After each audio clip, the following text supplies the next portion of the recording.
Hold on tight for the next hour.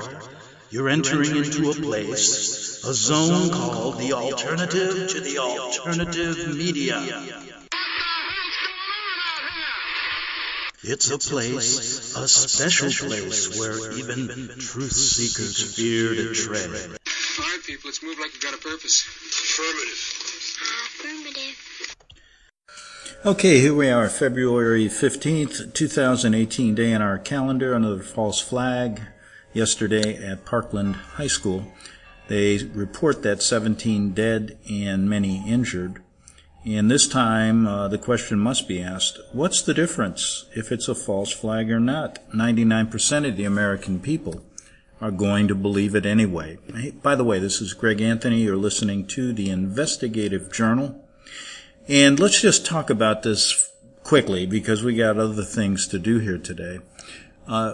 If it's a false flag, why are they doing it? One, to distract you, and two, these things wouldn't occur unless they were instigated, unless they were false flag events where the CIA and other black ops groups get involved. Now, whether there were people killed or not, the one thing that differs in this shooting, false flag shooting, I should say, is that the patsy is alive. Usually, the patsy is found dead, and we'll have to follow exactly how this goes. Now, there's a couple things that came out right after the shooting, and there was a news report, a local news report, which was quite interesting. And in this newscast, a witness reported walking, see, they blow it right in the beginning. A witness reported walking down the school hallway with Nicholas Cruz, and that gunshots were coming from somewhere else while she was with Cruz. So if he's reported as the only shooter carrying an AK-47, how could he hide that from her if he's walking down the hallway with this girl? And she said, supposedly, I thought that was when this happened. It wouldn't be doing it. And she laughed about it. She said, how could he do it? Now, supposedly, like I said, Cruz did this with an assault rifle. Well, how did he do it if he's walking, how did he hide it if he's walking behind, with this girl in the hallway? And she heard gunshots ringing out from another area. That kills, that is the second shooter angle of this. This was so damning, it would be deleted. And so I basically am sure this is deleted. So if anybody has that original broadcast, and it's an older guy with balding hair, save it, because they will delete that, because it does really blow holes into the story, the government story on this. Now, the second thing in this false flag shooting is that people are reporting that there was a drill going on regarding this at the same time. So basically, there was a drill going on regarding a shooter in the school, and some people thought that when the guns, when the shots rang out, that this was a drill going on. And you have to give this story legs. And a girl on Twitter was saying there was a drill for a mass shooting underway, only maybe they didn't shoot blanks this time. We don't know. This is unconfirmed, but now people are saying it started out as another drill. Okay, enough said. So why are they doing this? One, to distract you. Now, they're doing a good job of distraction because everything going on in Washington is a distraction. With FISA-gate, with the Russian conspiracy against Trump or Clinton, all that's basically a deception as well. So what other reason could there be? Well, one, they do want to take weapons away from the American people. They want to get rid of the Second Amendment. And this is just another way to say we gotta stop this. We can't allow Americans to have weapons because there's going to be a mass shooting every day. How come, 30 or 40 years ago, many of you maybe don't remember, there were none of these, ever.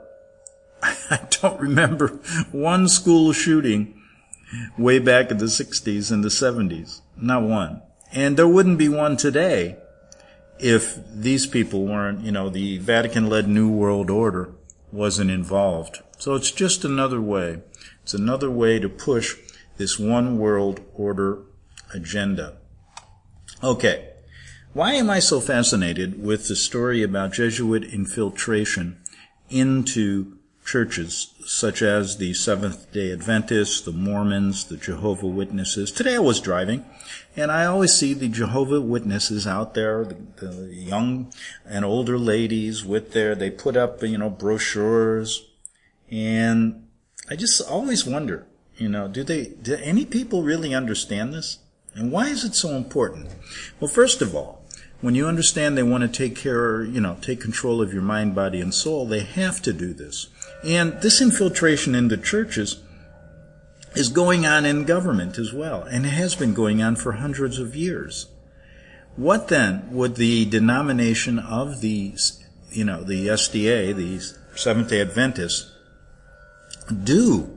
And we've been going over an article by this girl who is a Seventh-day Adventist who was dealing with this subject. And like I said before, I had talked to many Seventh-day Adventists. I also had Bill Hughes, a prominent author and pastor, talk about this on my show years ago, as well as talking to many local Seventh-day Adventists in different areas of the country. And the question then became, she was outlining how this church was being infiltrated from the inside out. So what then, she says, would the denomination, the leaders, the elders, do after more and more people in the Seventh-day Adventist church accused the Jesuits of heavy infiltration? Now, in the present state of affairs on civil issues, what would a strange president do if he was accused of pandering to large corporations? Think it through. The most effective of these ministries were those that provided videotape documentation. These ministries would even show the publications coming out of the denomination on video, where we would all recognize them since we subscribed to some of them, she says. They would then go into the individual pages and show what was being taught. At times they would show occult symbols all over the graphics of our publications, even going into occult documentation to show what the symbols meant. They would show the occult symbols were placed in our publications so often that no one was able to defy the idea that it was done deliberately. Wow, this is quite interesting. Doesn't it remind you when you watch people like Chuck Hagee and other these satanic supposed Protestant, pastoral ministers, Christian ministers?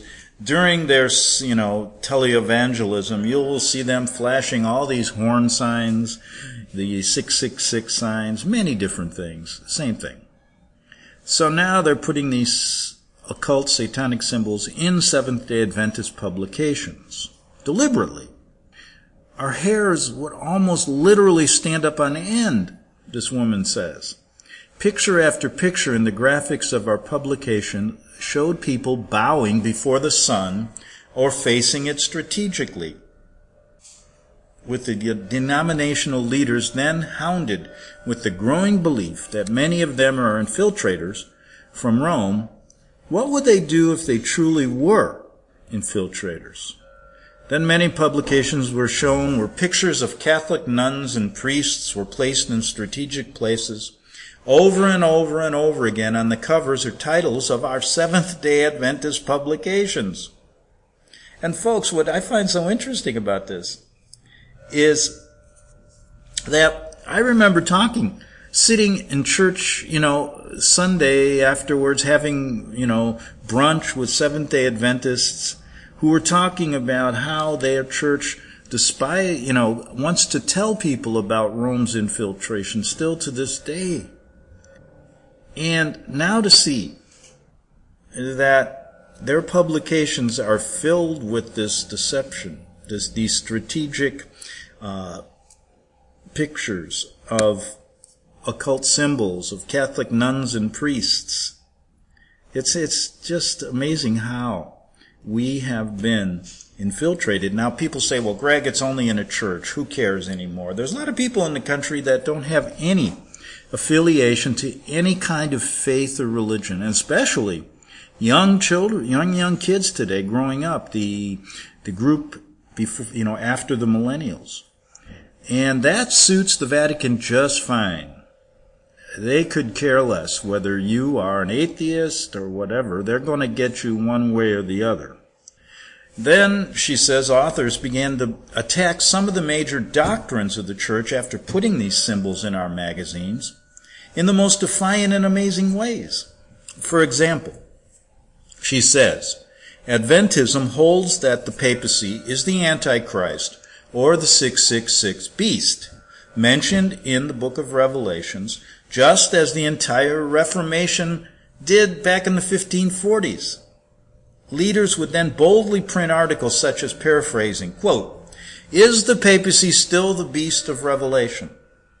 Adventist understanding of what the papacy would do in the last days through infiltration claims that she will force a global Sunday law upon all.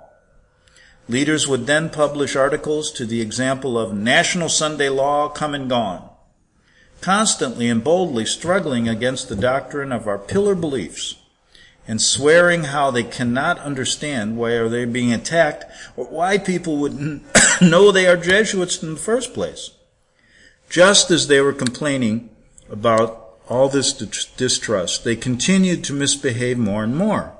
Soon, pastor after pastor that were moved to pastors of other churches, for it is customary that one pastor never always stays with one church, they are to be reappointed every so often, wound up bringing ultimatums to their new churches, telling them that they need to change, that they need to accept the new music, in a sense, accept that the Vatican is not the Antichrist system, that the pillars of Adventism and the Protestant Reformation held to.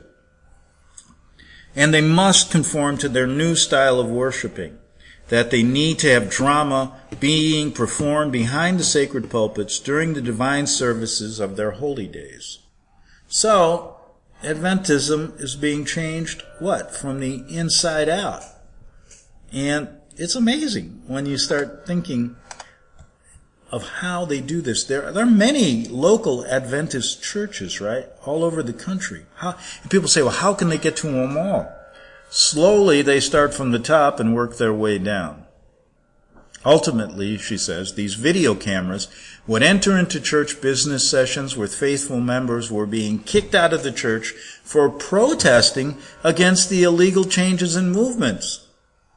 This turned out to be a turning point in the then strange battle between Seventh-day Adventists and quote-unquote Adventists, who silently took control of the denomination. The denomination then became very paranoid over video cameras. Why?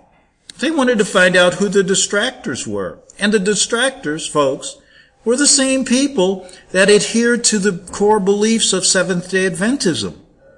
Now, from my point of view, a person has a right to believe in his faith, to believe in his God, whatever it may be. Now, you may say, well, Greg, that's not Christian. Well, what is it? I'm not judging anyone here. I'm just saying if a Seventh-day Adventist is a Seventh-day Adventist, they believe in the pillar that the Vatican is the Antichrist 666 beast and the Antichrist system.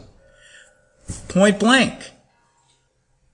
But how many people now in the Seventh-day Adventist Church adhere to that?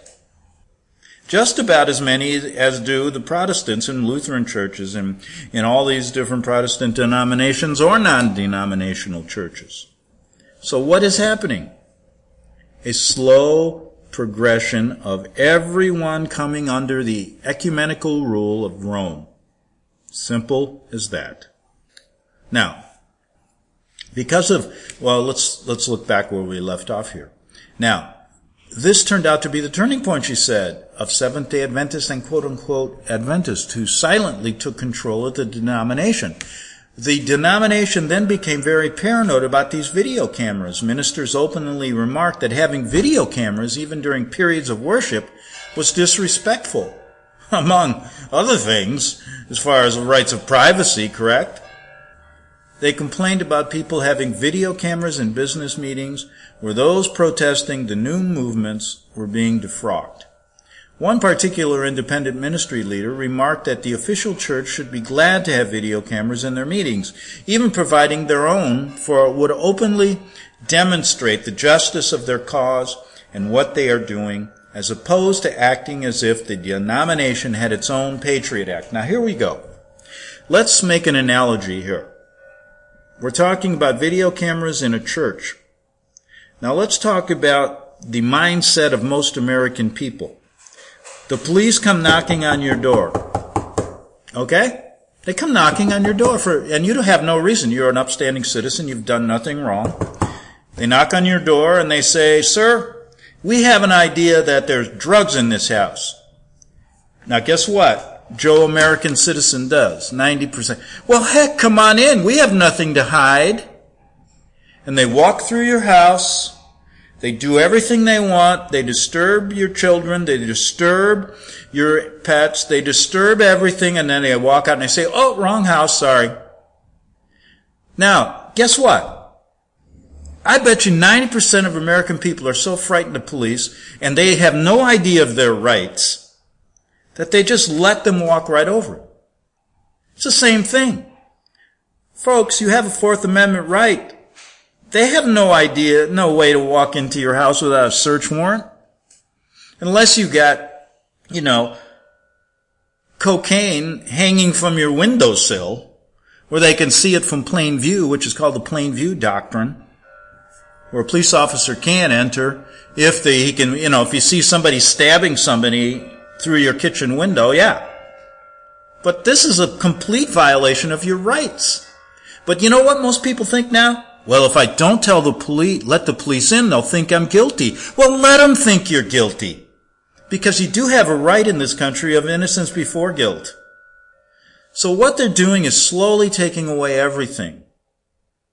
Slowly taking away your privilege of living in a beautiful country that has good laws if they're carried out properly. And if you have the backbone to stand up, because you're just as important as a police officer. They have nothing to do with, they have no right to go around intimidating innocent people. They have a duty to protect you. That's all. And you shouldn't be afraid of them. But how many of you will stand in a grocery line and all of a sudden the police officer walks behind you? You're going to start thinking, "Oh my God." You're afraid. How many times when you're driving a car, you look at cops behind you and you get frightened? For what? It's a mindset. It's what they're doing to you. And they're doing it in churches. Can you believe that? I'm reading something that's happened. I'm not giving you false information. I'm not giving you a conspiracy theory. But does anyone want to understand that this organization, created in the 1540s as the military arm of a supposed Christian church, which is not Christian, which is satanic, is doing the same thing today in churches and in your governments? How many people want to face it? Or you just want to let them take everything from you? And like I said, they will. That's what they want to do. They want to just walk into your house and say, "Hey, you're going to give it to us." And pretty soon you're going to give them your land. Pretty soon you're going to give them everything. Pretty soon you're going to give them your children. And who isn't giving your children up in America today? Why are kids going to school at 3 years old? They should be at home being nurtured by you. I'm not a parent with young kids. I'm not telling you what to do. But I'm just saying, why does the government want to get their hands on kids so early? Is that to indoctrinate them? Maybe. Sure, kids need to learn how to read and write, but I'm sure they can wait till they're 6 years old. I know I wouldn't. I didn't want to read and write when I was 3. I don't remember when I was 3, but I wasn't in some school. Now, let's see how much time here. I get carried away and then I go over the time. That's right, I haven't been here in a month, so my timing is a little off. So let's back to this great lady here who wrote this article, which was really good. And she said, Okay, where did we leave off? See what happens? They were then told not to, because of these things and the viewing of the pure and true doctrines that separated the Seventh-day Adventist Church were only coming from the independent ministries. They were in denomination also, but you had to fish for them and study on your own. Soon, just out of a matter of conscience, members found it impossible to give to financial support to the denomination anymore. The mission of the Seventh-day Adventist Church is completely different from the mission of Vatican ecumenism. Since the denomination refused to turn from this treasonous path, these honest members began to send their financial support to these independent ministries. It got to the point where the denomination suffered a financial drop in support that was noticeable. Something needed to be done, for things began to get desperate. What did they do? Well, just take a look at what they told the honest members how to handle problems within the church. The honest members were told not to do anything at all, but just trust in God. They were told that God himself can handle any problems within the church. They were then told not to look at the church or its members or its leadership. They were to keep their eyes on Jesus. With this problem now facing them, what is the denominational church that taught these things to do? Want to take a guess? The answer is, act like Jesuits. Yes, it's going full circle, isn't it? They immediately began a public counter-reformation campaign within the church. So now, remember, do your history, the counter-reformation. How many people, I'm just amazed, and I'm not amazed because how can you get any information when they take it from you, and the more and more you try to get this information of history, you're getting a false history, a history that's been changed. And when you really, years ago, even in the 1800s, the early 1900s, even in the 1940s and 50s, you could find this information everywhere. There were many ministries still preaching what the Protestant reformers did in the 1500s. But now it's like, boy, it's difficult to find. And you'd think, because of the internet, you'd be able to find it easier. But there isn't. It isn't. And it's an orchestrated campaign to keep vital information from you, because if you really knew the truth about what's going on behind the scenes with the Vatican, Georgetown University, or government, boy, there'd be an uprising. This country would be turned on its, head. And they can't have it. The only thing they really fear is the mass, when a mass of people, when more people start understanding what we talk about on this show, and the critical mass gets to a point where they're outed. See, they don't mind shows like this who talk to, a splinter group of people. They always know there's going to be maybe 1%, 2% of the population that knows what they're all about. But they'll live with that. But imagine if it was 50%. Imagine if it was 60%. Imagine if it was 70%. Boy, they would have to run and hide. They would. They couldn't deal with it. And they can't allow that to happen. That's why you don't see this information readily available anymore. That's why you don't see churches talking about it. That's why you have government officials bought and paid for. And guess why? It's not hard to understand. Look at the people in government. You think Donald Trump or Hillary Clinton or any of these people are smart enough to do this? No. But they're smart enough to know where the money is. And so they work together with the richest organization in the world, the Vatican. It's that simple. And they also like the idea they can money launder there and do anything they want. Vatican accepts any type of money. They don't care where it comes from. You can be the biggest drug dealer in the world and say, hey, I want to put my money through there, and they'll take it. They only want 10%, sometimes 15%. So, they provide a great outlet for criminals.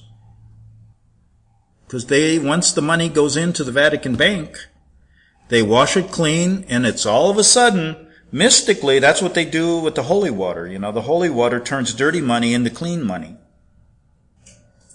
Okay. I think I'm out of time here. Okay, ran over. Back in 3 minutes on the Investigative Journal.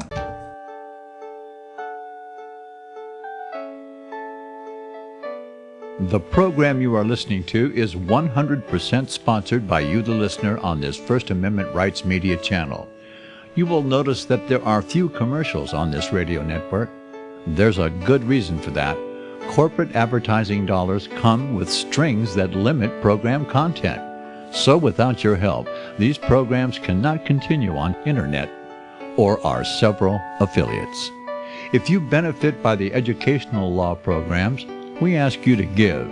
If you are admonished or nurtured by the Bible and ministry programs, we ask you to give. If some voice a cause that you are passionate about, we ask you to give. If you believe in any of these, we ask you to support them as you would a missionary on a continual basis, as if giving a tithe for missionary radio. These programs are not commercially viable and must be supported by those faithful to the cause of truth. Look for the button to sponsor your favorite programs at our listen and schedule pages on the internet. Then, when you subscribe, we will send you the last quarterly MP3 CD of that program immediately, and continue to do so with each new quarter. We will also give you unlimited archive access to all of our programs. We're asking you to give much less than a tithe, so that you may also send support directly to a particular program host, cause, and anywhere else the Spirit may lead you. Do all to the glory of our God and Creator, for His holy nation, the only kingdom that will last forever. Thank you for listening.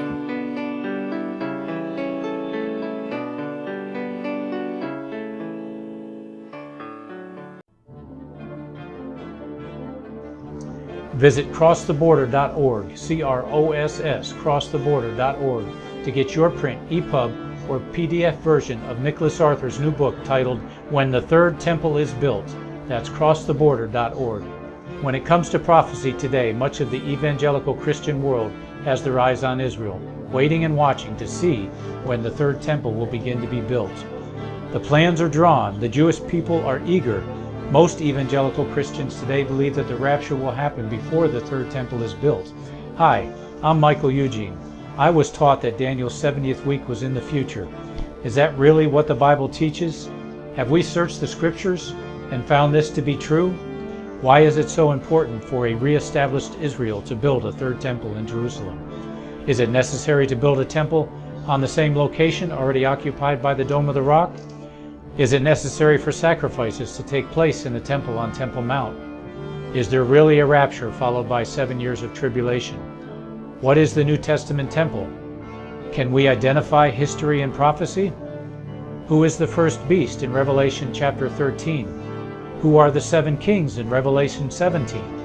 I have asked all these questions, and I have found Nicholas Arthur's new book, When the Third Temple is Built, answers all these questions and more using Scripture to interpret Scripture. The Bible says that no prophecy of Scripture is of any private interpretation. Nicholas shows us in his new book, When the Third Temple is Built, how the Bible interprets prophecy and not man's private interpretation. Visit crosstheborder.org, C-R-O-S-S, crosstheborder.org, to get your print, EPUB, or PDF version of Nicholas Arthur's new book titled When the Third Temple is Built. That's crosstheborder.org. The following program is labeled dangerous and off limits by the supreme Jesuit command. But stand tall, people. Listen up, and you may just learn something. Oh, dear Lord Jesus, this ain't happening, man. This can't be happening, man. This isn't happening.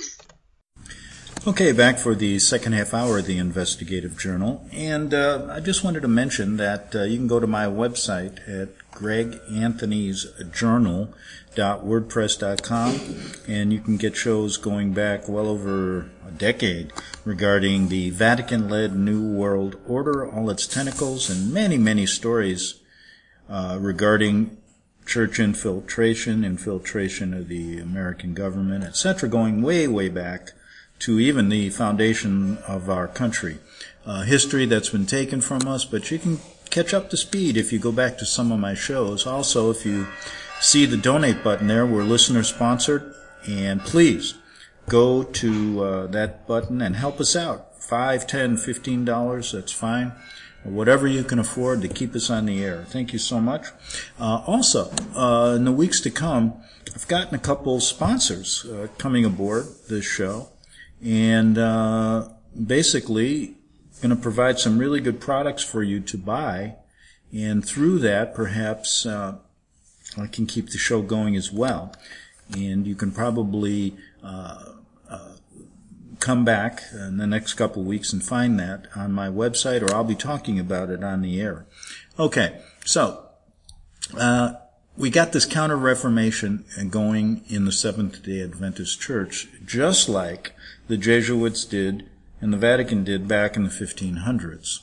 So the girl says, I'm reading an article that she wrote as a Seventh-day Adventist. She said that they immediately began a public Counter-Reformation campaign within our own church. Their publications began a relentless campaign of attack against independent ministries. Every form of indignity was heaped upon them. They were criticized and condemned at every turn. You know what it reminds me of? You ever heard the name of Samuel Morse? You probably heard of the Morse Code. And Samuel Morse wrote a number of books back during the time in the mid-1800s. He took a trip to Rome and wrote about Rome's infiltration of America. Now, I got contacted, this was maybe 9-10 years ago, by one of his relatives. Yep, and her family ran a ministry in the South, and she realized that I was talking a lot about Samuel Morse, her great-great-great-grandfather or something, and she ran a Christian ministry that taught the same principles as the Seventh-day Adventist Church when it comes to Rome being the Antichrist system.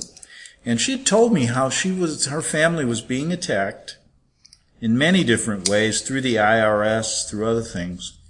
And it just reminded me of how these independent ministries of Seventh-day Adventists were now being attacked. And she said every form of indignity was heaped upon them. They were criticized and condemned at every turn. The members were told that they only started themselves because they wanted to sell their publications and their videos in order to get rich. All this was in print and was heralded from the pulpits as plain and obvious fact. The members were told that these ministry leaders were dogmatic bigots who wanted the church to go their own way. Minister after minister, publication after publication urged the members to throw any literature or videos that were not sanctioned by the official church into the garbage. Right. Their diversity then didn't matter. Ministers in their sermons will say that they personally, when they see such publications or materials, would throw them in the garbage. And they urged the rest of the members to do the following, follow their example instead of being diverse. These pleas persisted so much that these cries actually came in the weekly Divine Study periodicals, urging the members not to give any heed to these ministries. And these folks were the ministries that taught the official or the long-time Seventh-day Adventist doctrine. Right? These pleas persisted so much that these cries actually came in the weekly Divine Study periodicals, like I said. The official ministers tiraded from the pulpits the dangers of being critical or making accusations. Sermon after sermon trumpeted a great threat to the church they claimed was criticism. These ministers then even went on the pulpits and in their sermons claimed that they didn't know for the life of them why they are consistently being attacked by the critical and hateful independent ministries. The accusation of hate so common to the strange people we had to contend with on the internet were already in the Adventist church before we met the same people on the internet. What did the denomination do after each of these sermons were done? They sent out more and more ministers to the Adventist churches to demand that they change their style of worship. Isn't it interesting that, I remember when you start talking about the Vatican and some of their financial scandals, you get people that email me going that I'm a bigot, that I'm a Catholic hater. And it's basically the same thing. So, the accusation of hate so common to the strange people we had to contend with on the internet were already in the Adventist Church. They sent out more and more ministers to change the style of worship. These ministers complained even that the lack of funds coming to the Seventh-day Adventist Church is threatening their very existence. They actually appealed to the members to give them financial support, even though this financial support also wound up being used to send propaganda against, attack, and destroy, even by legal means, these independent ministries. What did they do after each of these appeals? They again sent out more and more ministers to different churches with the same demands. Okay. Notice that the major change against these ministries, these independent ministries, was that they were critical and were dogmatic and bigoted. The denomination claimed that a major difference between itself and independent ministries was that it was not one-tracked. God, I can remember so many times back years ago when I worked on bigger stations with these people that actually were being paid, COINTEL people working, supposedly telling you that they're giving you the truth on the internet. They would say, "Oh, we got to get this guy off the air. He's a one-trick pony. He's one-tracked. Finds a Jesuit under every rock." Well, same thing that you're seeing here. It offered many ideas and many views and beliefs about even its own doctrine. If that were true, why did members seek out independent ministries in the first place? They did this because they could hardly find any of the true teaching anymore of the Seventh-day Adventists and preaching of the doctrines that used to be taught in Adventist churches. Now, let's say you're not a Seventh-day Adventist listening to this. Okay? Let's say we've talked much about, Mormons, and we talk much about Jehovah's Witnesses. We talk about fake Christian groups, things like that are under the same type of infiltration. But, let's say you are a Hindu or a Buddhist, and all of a sudden, the major teachings that you learned as a Hindu or Buddhist, that you learned from elders, that really good people that were teaching, all of a sudden were being changed. And you were seeing a different type of thinking, what would you do? Would you just follow along? Or would you start saying, wow, that's not what Hinduism is all about. That's not what Buddhism is all about. Well, that's the same thing. And it's going on worldwide. And maybe we'll take a look at some of those, religions that are in far-off lands. And the reason we discuss Christianity here, Catholicism here, is that's what a majority of the people in this country are, or profess to be, or were once and are now atheists. So we center on that, but I don't believe it's any different in all of these other religions. I don't know how much they've been infiltrated. But when you think about it, every year the satanic pope will bring all of these people together, even American Indians. And they have a big kumbaya setting in the Vatican.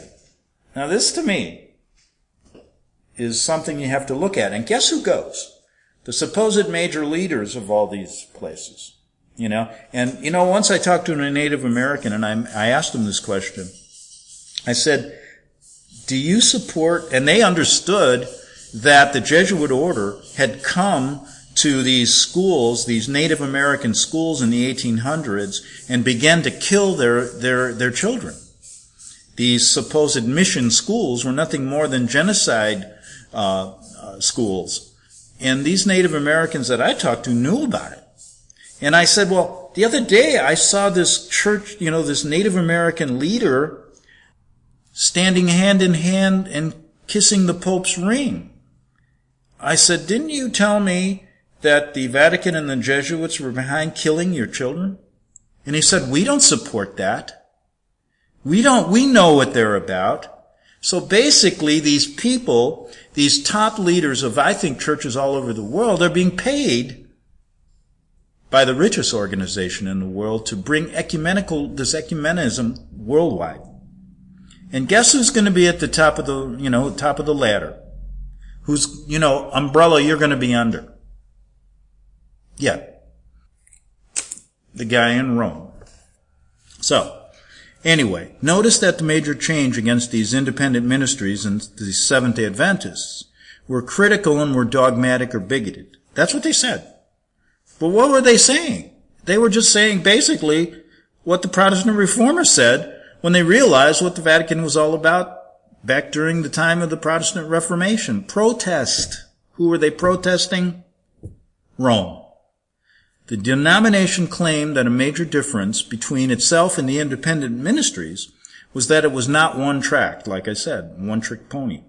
It offered many ideas and many views and beliefs about even its own doctrine. See what they do? They water down everything.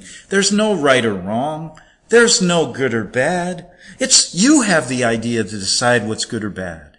Not even your parents can tell you what's good or bad anymore. Because everything's good or bad. It's up to you to figure, that's fine. And that's exactly what they want you to do. There's no reason anymore to do anything. Just, do what we tell you to do. Now, if they were true, why did members seek out these ministries anyway? They did this because they could hardly find any of the true teaching and preaching of their old doctrines anymore taught in the church that they believed in. If those teachings were not attacked with subtlety or even openly, they were intentionally neglected. So you see how this works. It's not most people, when I talk to people that are learning about this stuff, they say, well, how could this be? And I say, well, look, they don't come in there and cut your head off anymore. They come in, with this deceptive plan to basically take over from within and to change your belief system. And they're doing that whether you're in a church or not in America today. Do you know how many people, young people today, if asked the question, do you believe in democracy, a belief in a republic, in a strong country? They'll say no. We believe in a global world, everybody together, no borders, no nothing. Wow. That's exactly what these evil people want you to believe. And they cloak it in good. Oh, it's going to be so good when everybody is together, when the whole world can be in peace. But remember, when they say peace, they mean war. And don't forget that. Notice that the major change against these ministries, they were called critical or dogmatic. The denomination claimed that a major difference between itself and the independent ministries was that it was one track. It offered many ideas and many views and beliefs. Like I said, they did this because they could hardly find any way or teachings of their doctrines, and I repeat this because it's important. No longer is the Seventh-day Adventist Church the Seventh-day Adventist Church. It's just there in name.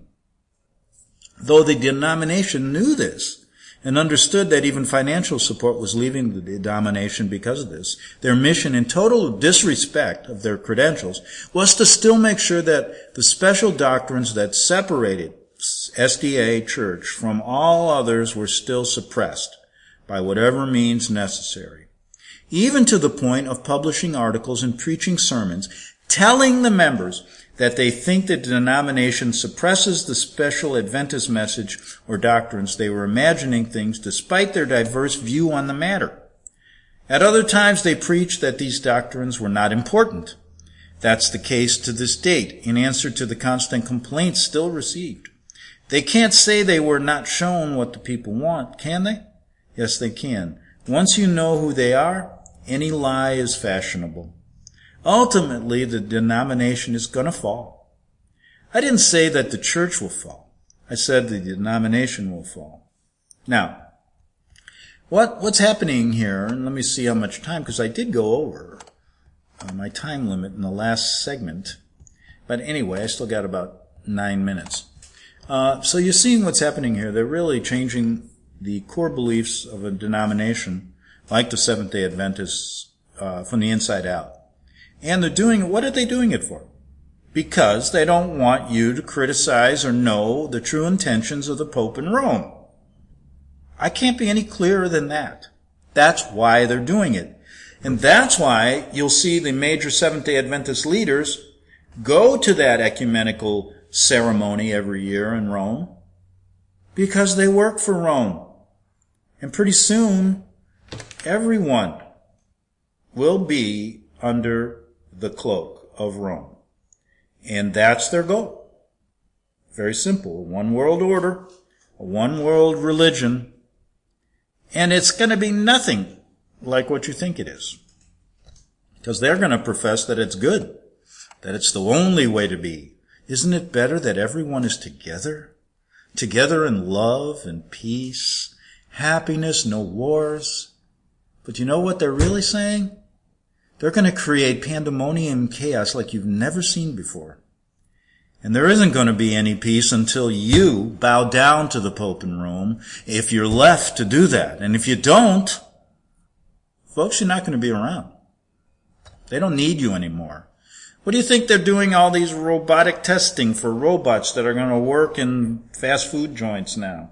What do you think they're doing all these technological things with farming and all this? They're not going to need people. So why have, as Henry Kissinger once said, why have these useless eaters on the planet? And that's what they consider us to be. And if you can live with that, okay. But I think at least understand it. I'm not saying you're going to change it. I don't know. It's impossible. And when I say impossible, I mean that. So why talk about it? Well, you talk about it because by understanding it, you can function in this world. And I don't think you can function as a person that just follows the leader. Now, I'm not going to go out and protest in Washington. I'm not going to go to the Seventh-day Adventist leaders and, force that they change their ways. I'm not going to go to Washington and say, hey, this country needs to be changed. No, I'm not even going to go to the Jesuit compound in Rome. It's on Via Santo Spirito Cinque, where that's the head Jesuit headquarters in Rome. I'm not going to go there and say you must be destroyed.